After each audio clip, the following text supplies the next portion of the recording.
Dire napunta mga kabungot. Napamusok sa kanan nga luang kabungot. Pasi nga niyo.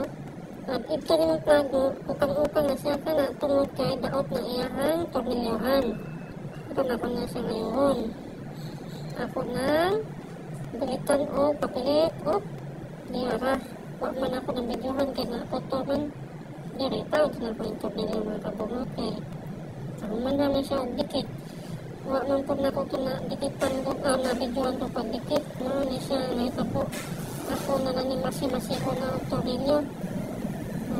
Karon padikitan naman, okay naman siya, napaot na ang tornilyo.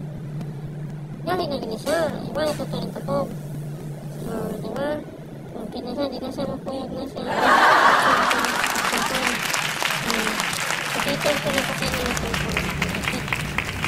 Mauni siya, pandikit, mga bungo.